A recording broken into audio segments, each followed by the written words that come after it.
Relations between the ruling African National Congress and the State of Israel are at a new low.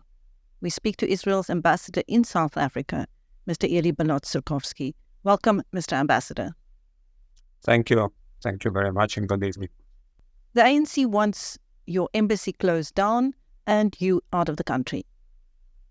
Are you willing to comment on that?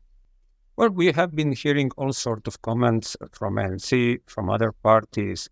There are those that really called for the closing of the embassy. Actually, on the same day of the demonstration on Friday, I have been in Mercy City, and I met with hundreds of pastors, of Christian leaders, and so on, who were expressing their support and their solidarity with Israel. So there are different opinions. I think from my experience with the people of South Africa, I could see a lot of warmth and friendliness towards Israel. And I think that, and I'm speaking as a diplomat here, I think it's very important when you have two countries, particularly two democratic, peace-loving countries like Israel and South Africa. There is a lot of benefit in working together and trying to do things together, even if there are things, even there are issues that we disagree about them. But having relations, talking, discussing, this is something that I think is absolutely beneficial.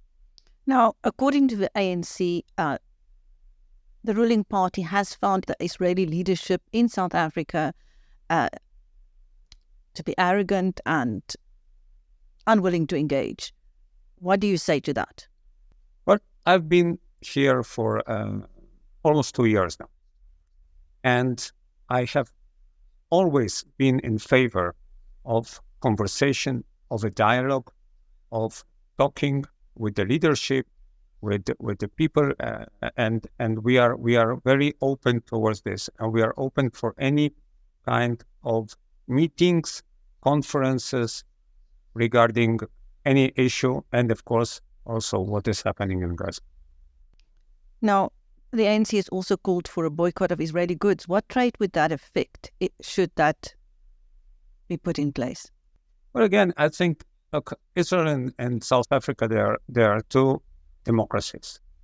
I don't see any reason why to go to the field of boycotting or condemnations or all sorts of very heated expressions and manifestations. I think we can talk, we can work out our misunderstandings or differences of opinion. We respect the government of South Africa. We don't agree with the official position on what is happening in Gaza. We completely disagree with it. But it doesn't mean that we cannot talk about it. Okay, let's move on. What is happening in Gaza right now? Well, in Gaza, what is happening in Gaza now is something similar to what happened yesterday and the day before. The only difference is that Israel has agreed for the humanitarian convoys to enter Gaza and to provide humanitarian support for the people of Gaza.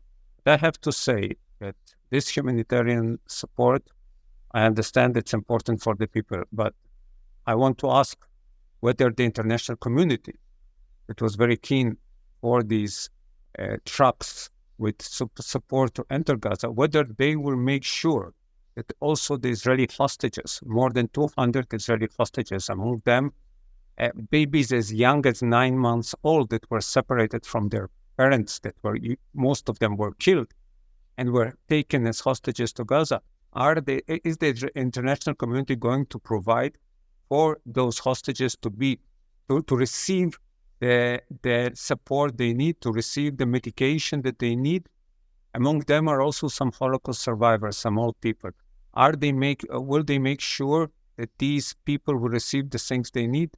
Will they make sure that some of the most basic rights of any person who is taken in captivity is to meet a representative of the Red Cross? Will the international community make sure that the Hamas will let the Israeli hostages meet the Red Cross officials? We don't know. And there is also a possibility which has been proven, which was there in the past, that the Hamas is going to take part of this humanitarian aid for his own purposes, like what happened with fuel. Israel was accused that there is a fuel crisis and energy and we don't supply electricity and so on. But Hamas, since the 7th of October, has fired more than 7,600 missiles on Israel. Now, every launching site of these missiles consume an enormous amount of energy. So they have energy to fire missiles, but they don't have energy for hospitals. The question is the question of priority. And that is a clear demonstration of the fact that Hamas doesn't really care about its people. It doesn't care about their hospitals. It doesn't care about the schools. All it cares about is to continue with firing rockets, with attacking Israel. That's the only thing they're interested in. Has there been any communication whatsoever between Hamas and the Israeli government on the hostage situation? Well, there is no communication between Israel and the Hamas. There cannot be any communication. We are talking here about terrorist organization. The Hamas is basically, they are continuing, they're operating along the same lines as ISIS, as Al-Qaeda.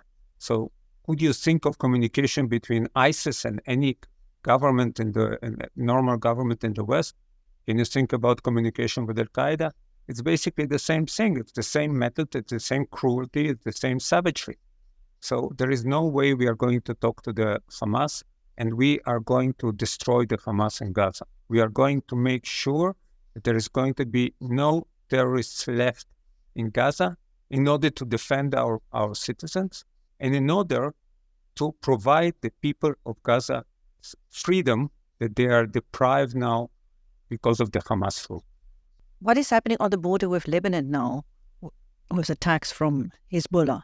Well, unfortunately, we see a significant involvement of Iran through its proxy, the Hezbollah. They are constantly warming up the front, the border between Israel and Lebanon.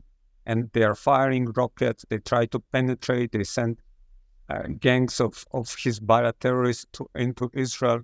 They try to attack Israel also from the north. But we are ready. These attacks have been repelled, and we are constantly watching of what's happening in the north front.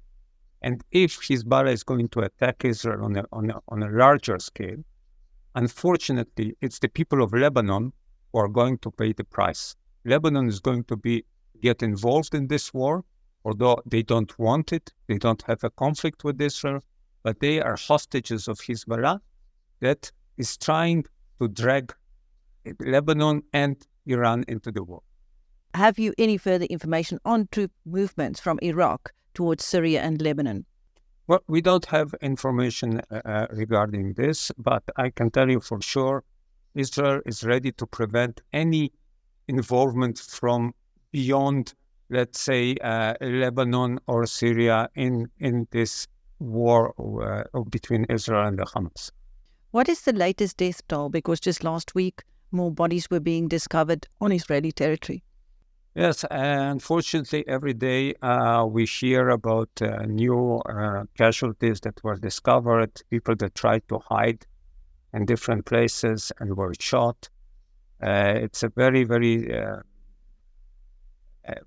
difficult atmosphere as of now in Israel. We have very many funerals. Some of the bodies have still not been identified. We have funerals of whole families, from very young children to older children. We have 21 children, very young children, that lost their parents. They remained orphans, basically, because the parents were killed, but they managed to save the children. So it's a very very tough atmosphere in Israel these days, and people are going to funerals and trying to keep up with the situation. Israel's bottom line as far as Hamas is concerned?